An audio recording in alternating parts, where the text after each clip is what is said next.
सत्य श्री ओम सतनाम सत्साहेब। हे सत्संग प्रेमियों, हे सत्संगत, आज के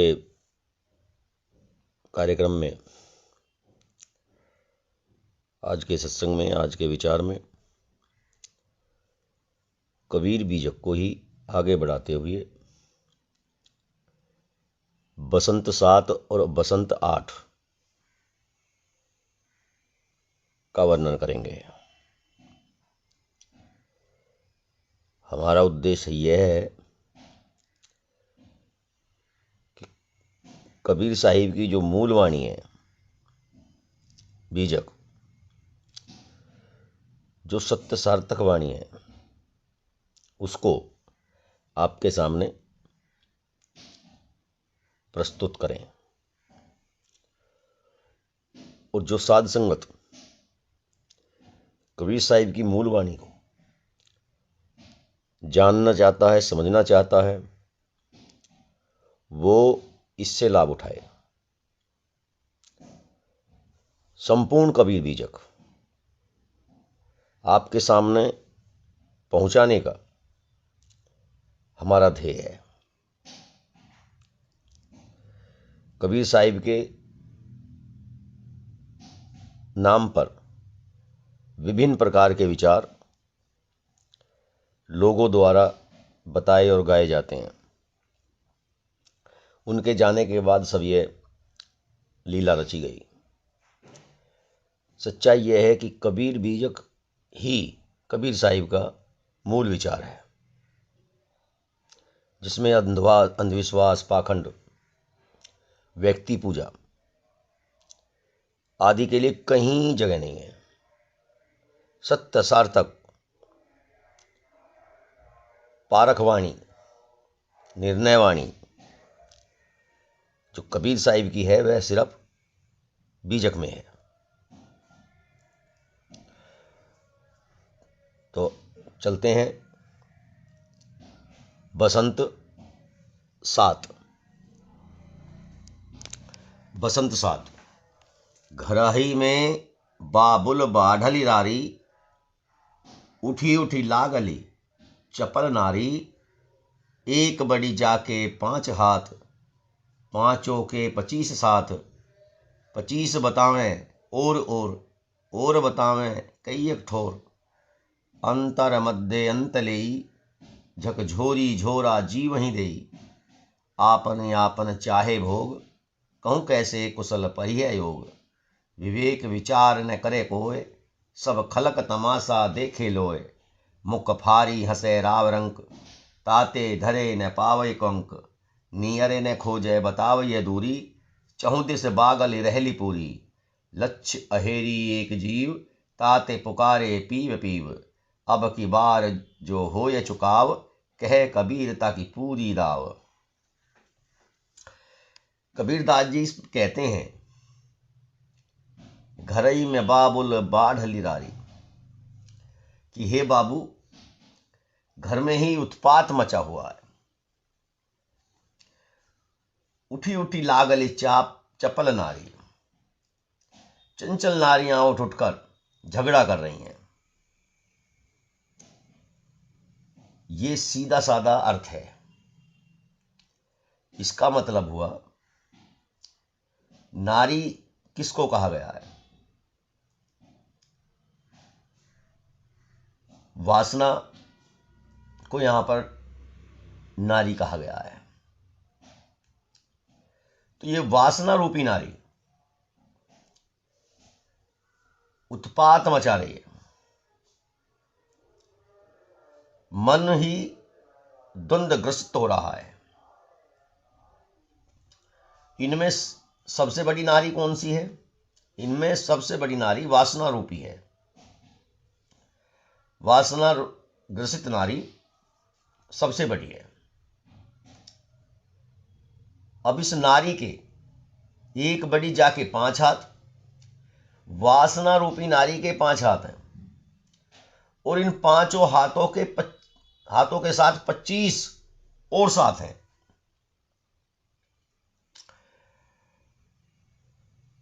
वासना रूपी नारी के कौन से हाथ हैं?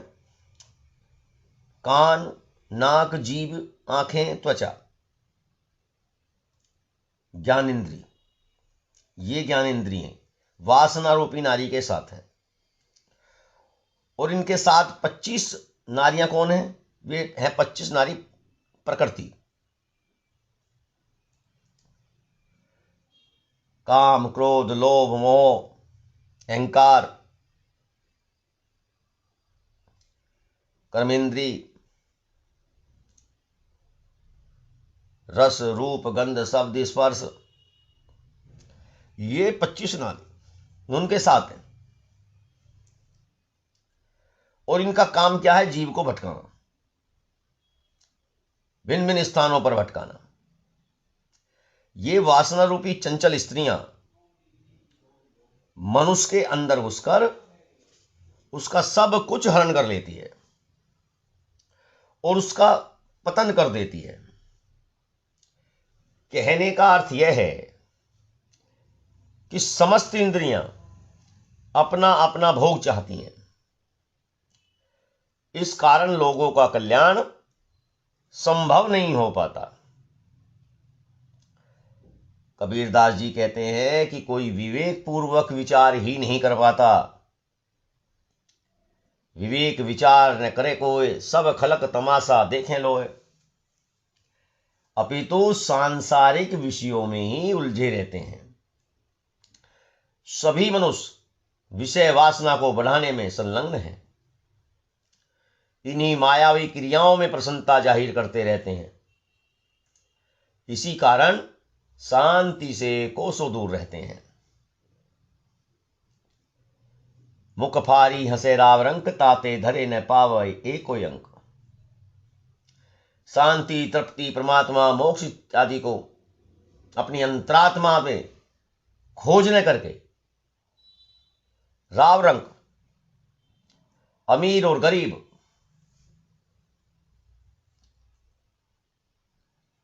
सब दूर भागते हैं।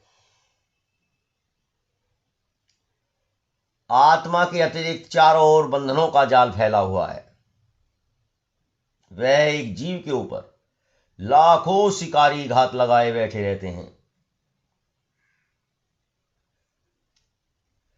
लक्ष्य अहेरी एक जीव, ताते पुकारे पीव पीव। और जीव अपनी महत्ता को न समझकर बौखलाहट में ईश्वर ईश्वर कहकर पुकारता रहता है। अब की बार जो हो ये चुकाव, कहे कबीरता की पूरी राव। साहिब कहते हैं कि यदि कोई साधक अपने स्वरूप को समझकर वासनाओं का त्याग कर देता है तो वास्तव में उसने मोह माया रूपी व्याधियों से छुटकारा प्राप्त कर लिया है। वह मुक्त हो जाएगा और अपने स्वरूप में ही स्थित हो जाएगा। सत्य का ज्ञान हो जाएगा, सत्य का बोध हो जाएगा। बसंत 8। कर पल्लव केवल खेले नारी, पंडित हो यशो ले विचारी।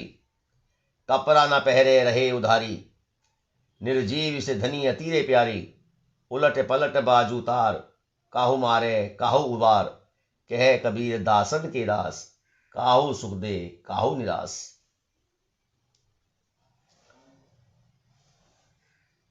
इसमें कबीर साहिब माया का वर्णन कर रहे हैं कि कर पल्लव के केवल खेले नारी।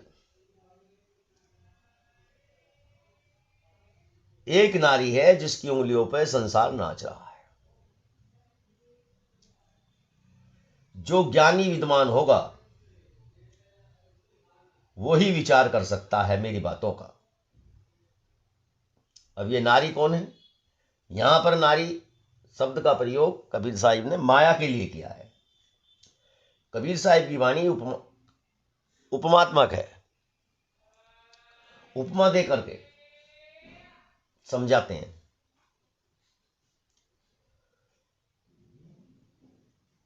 और माया के दाव में फंसकर उसी की अंगुलियों पर संसार के मनुष्य नाच रहे हैं। सत्यासत्य का विवेकवान ज्ञानी ही कबीर साई की बातों पर विचार कर सकता है। यह माया रूपी नारी सदैव नग्न रहती है और निर्लज्ज बनी रहती है, कपड़ा ना पहने, रहे उघारी।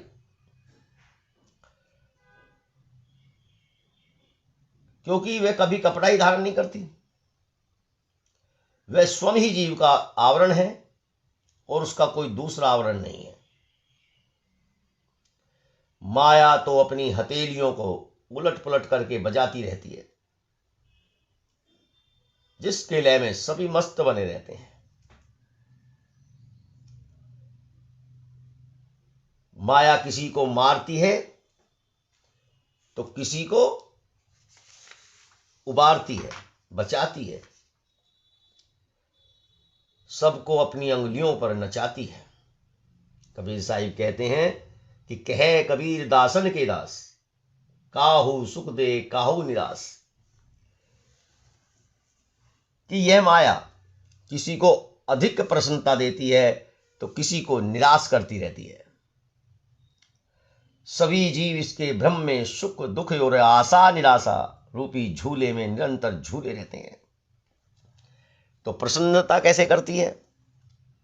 जिसको भोग विलास मिल जाएगा, भौतिक सुख मिल जाएगा, धन दौलत स्त्री समृद्धि यश, तो वो खुश होता है। इसके उलट जिसको ये सब चीजें नहीं मिलती हैं सांसारिक, जिसकी वासनाएं तृप्त नहीं होती हैं, वह निराश होता है, अर्थात माया उनको निराश करती है। इस प्रकार सभी जीव माया के भ्रम में पड़ करके सुख दुख आशा निराशा तृष्णा इच्छा के झूले में झूल रहे हैं। सब झूल रहे हैं, सब अटके हुए हैं। तो ये कबीर साहिब का बसंत 7 और 8 रहा। आगे भी कबीर बीजक पर यह हमारा कार्यक्रम, सत्संग, प्रवचन, संपूर्ण कबीर बीजक को हम आपके सामने लेकर आएंगे और आपके मन मस्तिष्क में दिव्य प्रकाश होगा। कबीर बीजक को समझने में आपके दिमाग की सारी भ्रांतियां निर्मूल हो जाएंगी। कबीर साहिब के नाम पर कितने लोग भगवान बनकर बैठ गए हैं, जबकि कबीर साहिब स्वयं व्यक्ति पूजा के विरोधी थे। उन्होंने कभी नहीं कहा कि तुम मेरी पूजा करो। उन्होंने कभी नहीं कहा कि मैं भगवान हूं, कभी मैं ईश्वर हूं। उन्होंने तो अपनी वाणियों की पूजा करने के लिए कहा है, अपने शब्दों को। मेरे शब्दों को समझो मैं क्या कह रहा हूं।